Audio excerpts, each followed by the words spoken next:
Right now, somewhere in the world, someone is doing the exact same job as you. Same hours. Same effort. Same tired eyes at the end of the day. But in 20 years, one of you will be a millionaire. And the other won't. The difference isn't luck.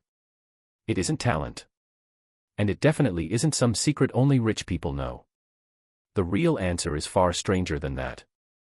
You've probably heard the phrase, millionaire, your whole life like it's a finish line. A number you either cross or you don't. A club you're either born into or locked out of forever. But that's not how it actually works. Not even close. Let's start with a question. If every single person on Earth had the exact same income, the exact same education, and the exact same starting conditions, would they all end up with the exact same amount of money? Most people assume yes. Economists have been testing that assumption for decades. And the answer keeps coming back no. In the 1990s, researcher Thomas J. Stanley spent years studying actual millionaires in America. Not celebrities. Not lottery winners. Regular people. Teachers. Small business owners. Accountants. And what he found broke almost every assumption people had. Most of them didn't have huge incomes. Many of them drove used cars. They lived in modest homes, in modest neighborhoods, often for decades. The traits that separated them from everyone else weren't about how much they earned. It was about a handful of quiet daily decisions, repeated for years, that most people never even notice happening. That's the first crack in the myth. Becoming a millionaire was never really about income. It's about behavior. And behavior can be learned by almost anyone. But here's where it gets stranger. If behavior really is the deciding factor, why doesn't everyone just copy it? Why doesn't the whole world simply start saving and investing the same way and end up equally wealthy? Because your brain is fighting against you. And it doesn't even know it's doing it. Psychologist Daniel Kahneman spent his career studying how humans actually make decisions, especially about money. What he discovered eventually earned him a Nobel Prize. And one of his biggest findings was something called loss aversion. Your brain feels the pain of losing money almost twice as intensely as it feels the pleasure of gaining the same amount. So when you're offered a choice between a small guaranteed reward today, or a much bigger reward years from now that requires patience and risk, your brain almost always grabs for the guaranteed one. Not because it's smarter. Because it's wired to protect you from loss, even when that protection quietly costs you your future. This single mental shortcut, multiplied across an entire lifetime of decisions, is one of the biggest reasons two people with identical starting points end up in wildly different places. Now picture two versions of the same person. Same job. Same paycheck. Same age. One of them takes a small percentage of every paycheck and puts it into an investment account, then never touches it. The other spends everything, meaning to start saving later. Just a little later. Always a little later. 10 years pass. Then 20. Then 30. The one who started early isn't just further ahead. They're exponentially further ahead. Because money that's invested doesn't grow in a straight line. It grows in a curve that barely moves at first, then suddenly accelerates.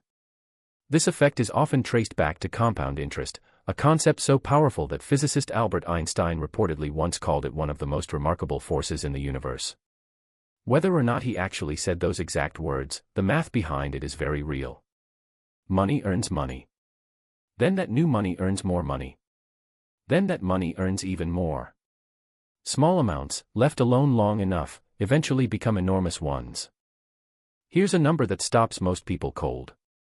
If someone invests just a few dollars a day starting in their 20s, and simply leaves it untouched, historical stock market averages suggest they could realistically retire with over $1 million. Not from a huge salary. Not from some genius investment pick. Just from time, patience, and consistency. So if the math is this simple, why isn't everyone doing it? Because simple and easy are not the same thing. Waiting decades for a reward feels almost impossible for a brain that evolved to prioritize survival right now. Your ancestors weren't thinking about retirement accounts. They were thinking about the next meal, the next threat, the next hour. That short-term survival wiring is still running in the background of your mind every single day, even though the dangers around you have completely changed. This is the part where the story gets uncomfortable, Because if millionaire status really is available to almost anyone through patience and consistent habits, why does wealth in the real world look so unevenly distributed?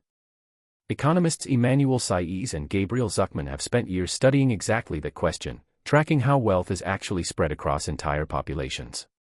Their research shows something important. While individual habits absolutely matter, they aren't the whole picture. Starting conditions matter too. Access to stable jobs, safe neighborhoods, healthcare, and financial education can dramatically shape how much opportunity someone has to even begin building wealth in the first place.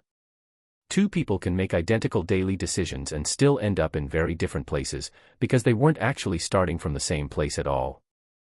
So could everyone become a millionaire? The honest answer is more nuanced than a yes or a no. The behaviors that build wealth truly are learnable, and truly are available to far more people than most assume. But the starting line isn't the same for everyone. And pretending it is ignores half the story. Before going further, here's something worth thinking about. If you had to guess the single habit that separates people who build wealth from people who don't, what would you say it is? Spending less. Earning more. Starting earlier. Drop your guess in the comments below, because the answer might surprise you.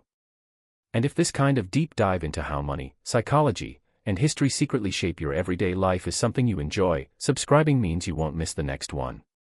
Now, back to that habit. Researchers who study self-made wealth consistently point to one behavior more than any other. Not income. Not investment knowledge. Delayed gratification. The simple, repeated choice to not spend money the moment it arrives. That single skill, practiced consistently for years, tends to matter more than almost any other financial decision a person makes. Which brings us back to those two people from the very beginning. Same job. Same hours. Same paycheck. The one who becomes a millionaire almost never does it through some dramatic breakthrough. No lucky stock pick. No overnight windfall.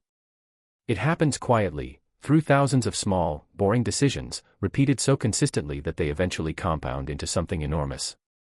And that's what makes this truth so strange. Most people picture millionaires as people who did something extraordinary.